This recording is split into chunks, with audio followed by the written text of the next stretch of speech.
অন্ধকার, কারণ আমরা নিজেদেরটাই নিজেদের কাজ নষ্ট করতেছি। আজকে যেই ভাই মনে করতেছেন আমি আজকে 10 টাকা 50 টাকা 100 টাকা কম দিয়ে প্লেটগুলিকে ধরে নিয়ে আসলাম, একসময় কি হবে আপনি ওই প্রকাশককে আপনি রাস্তা দেখাচ্ছেন যে আরো রেট নামানো যায়, আপনি রেটও কমাবেন বাকিও দিবেন। এক পর্যায়ে যখন দেখবেন যে আপনার 5 লাখ 10 লাখ 20 লাখ টাকা জমে গেছে, তখন তার কাছে টাকা চাইতে যাবেন, সেই করবে কি বাজারে কিন্তু অনেক অপশন আপনাকে বাকি দিয়ে দেবে।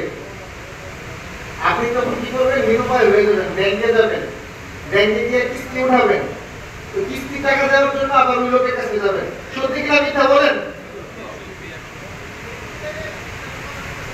আসলে সকল ক্ষমতার অধিকারী কিন্তু আপনারাই। আপনারা যদি মনে করেন আমি নিজেও ভালোভাবে থাকবো, আমার পাশের ভাইও ভালোভাবে থাকবে, এই নীতিমালাটা বাস্তবায়ন করেন, রেট চারটা করেন ভাই। এত সারাদিন পরিশ্রম করে অনেক আমি জানি আমাদের অনেক প্রেস মালিক ভাইয়েরা, এখনকার অনেক প্রেস মালিক ভাইয়েরা নিজেরা কষ্ট করে কাগজ কাটে, নিজের আসলে আমরা এই পরিশ্রম করি যে আমাদের নিজের হোক চাই, এত কষ্ট করার দরকার। ভালো খাই অল্প খাই, আমার পাশের ভাইও খাক, ঠিক কিনা? আসলে আজকে আমি খুবই আনন্দিত যে আমাদের অনেক ইয়াং অন্টারপ্রেনাররা আসছে, অনেক ইয়াং ভাইরা আসছে যারা প্রেস ব্যবসায় আসছে। আসলে যৌবন যার যুদ্ধে যাওয়ার সময় তার, এই বুড়া দেখতে কিছু হবে না। আমি প্রায় বলি না আলাইকে রিটায়ার করে হবেন, বুড়া দিয়ে কিছু হবে না, জোয়ান মানুষ দরকার। আমি আমাদের মুরব্বীদেরকে বলতেছি আপনারা সবাই নিজের একটা সন্তানকে অন্তত এই প্রেস ব্যবসায় নিয়ে আসেন। আসলে আমি যখন ইন্টারমিডিয়েট পাস করি, এরপর আমার বাবা আমাকে এই ব্যবসায় নিয়ে আসছে, আমার খুব খারাপ লাগছে, অনেক খারাপ লাগছে যে উনি আমাকে পার্টির কাছে পাঠাইতো। আমি অনেক সময় একটু হয়তো ইউনিভার্সিটি থেকে আসছি, আমার লাগতেছে না, জোর করে পাঠাইতো, বড় কিছু পাঠাইতো। আসলে আমি এখন অনুধাবন করি যে আমার আব্বা সঠিক ছিলেন। অন্তত পক্ষে আমরা যাদেরই অন্তত পক্ষে একজনও আনার সুযোগ আছে, সবাই আনুক। আমরা কি আমার বাচ্চা যারা বা আমার এরা কি পরিশ্রমের কাজটা করতেছে তারা শিখুক যে এইভাবে পরিশ্রম করতে হয়। আমরা আসলে এখন ব্যবসা করে যাচ্ছি, কিছুদিন পরেই আপনারা দেখবেন যে পরিবেশ, কলকারখানা, ফায়ার আপনাদের অনেক ডিস্টার্ব করবে, ইনকাম থেকে ডিস্টার্ব করবে। আপনারা যদি এখনো রেটটাকে যদি এত কমায় রাখেন তাহলে কিন্তু কিছুদিন পর আর অস্তিত্ব টিকাইতে পারবেন না, পায়ের নিচে মাটি একদম ফাঁকা হয়ে যাবে। তো একটা নতুন একটা ছেলে যখন 16-16 বছর বয়সে আমাদের এই দেশে আসে, ও তো অন্তত পক্ষে নিজের বেতনটা চায়, একটা ভালো 9টা 5টা থেকে 9টা ডিউটি চায়। আপনি যদি এরকম সিস্টেম ডেভেলপ করতে পারেন, আসলে আমাদের এইখানে যারা এই ব্যবসা করতেছে শুধুমাত্র আমরা একটা লোভের কারণে হয়তো বা রেট কমাইলে আমার কাজটা চলে যাবে। আরে ভাই আমরা যদি সবাই একসাথে রেটটারে রাখি, সে যাবে কোথায়? প্রেস দিবে, আরে প্রেস ম্যানেজমেন্ট করে প্রেসের কর্মচারী ম্যানেজমেন্ট করতে তো প্রকাশক মাথা কাম নষ্ট হয়ে যাবে। উনি মার্কেটিং করবে কোন সময়, বই ছাপাই কোন সময়, কি করবে কোন সময়। তো আপনাদের কাছে আমি করজোরে অনুরোধ করতেছি যে আপনারা নীতিমালাটা ফলো করেন।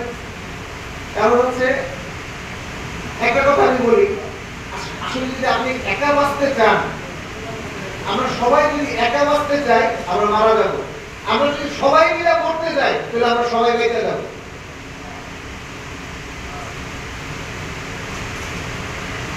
তো সবাইকে বলতেছি যে আসলে আমাদের এখানে অনেক কথা চলে আসে, যে রিপিটেশন করতে চাচ্ছি না। আমরা যদি এখানে রেটটাকে ভালো করতে পারি, আমরা আমাদের কর্মচারীদেরকে একটা ভালো রেট দিতে পারবো। কর্মচারীদেরকে যদি ভালো রেট দিতে পারি, নতুন নতুন কর্মচারীরা এখানে আসার চেষ্টা করবে। আর আরেকটা জিনিস আমি বলতে চাই, আমি যে এনসিটিভি কাজ করি, আসলে এনসিটিভি একটা চলমান প্রক্রিয়া। এখানে প্রত্যেক বছর নিজেকে আপডেট করতে হয়। অনেকে মনে করেন যে ওয়েব আর অফসেট, মানে ওয়েব প্রিন্টিং আর শিট প্রিন্টিং শিট রেট বিভাজন করতে চান।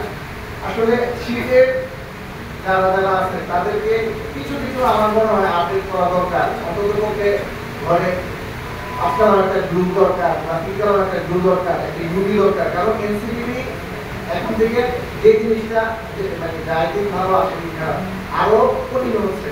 আপনার ঘরে যদি কম্পোজিট ইউনিট না থাকে এনসিটিভি আপনাকে কাজ দেবে না। এবার অনেকের এরকম ছিল যে আমাদের শীত মেশিনটা কভার ছাপার মেশিনটা বাংলাদেশে ছিল, কিন্তু এনসিটিভি এবার এত শক্ত হয়েছে যে কভার ছাপার মেশিনটাকেও তার ওয়েবে ঘরে নিয়ে দেখাইতে। এবার 5টা জিনিস কম্পালসারি ছিল: কভার ছাপার machine, text machine, UV machine, bundling machine এবং কাটিং মেশিন সব এক করে থাকতে হবে। আমাদের যারা আগে বাইন্ডিং চুক্তি করে কাজ করতে হবে এনসিটিভি মেনে নেয় না। তো আসলে এনসিটিভি ব্যবসা করতে হলে আমরা ছোট পরিসরে করি, আর আমরাও চাই যে একটা ছোট ছোট লটগুলি থাকুক, আমাদের শীত ট্রেডের ভাইরা এই টেন্ডারগুলি করুক। কিন্তু এনসিটিভি চায় যে আপনারা কম্পিটিভ ভাবে থাকেন। আমাদের নিজস্ব প্রত্যেকটা ওয়েবসাইট মেশিন মালিকদেরকে এবার আপনার ওনাদের চাহিদা মতো স্বাস্থ্যসম্মত ভাঙচুর করতে হয়েছে, কম্পিউটার সেট আপ দিতে হয়েছে, সিসিটিভি দিতে হয়েছে।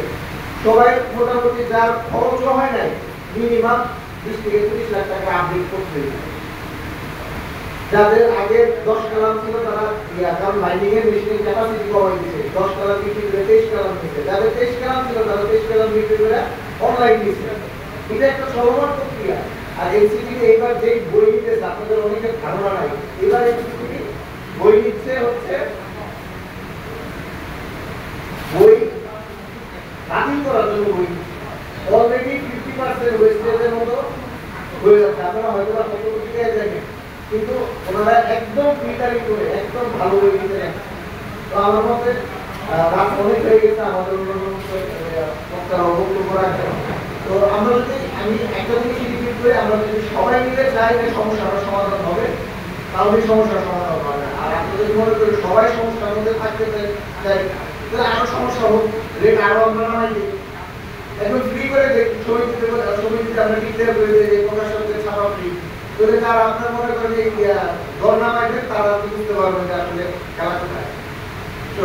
তো সবাই ভালো থাকেন, আমার জন্য দোয়া রাখবেন। ধন্যবাদ। আসসালামু আলাইকুম ওয়া রাহমাতুল্লাহ।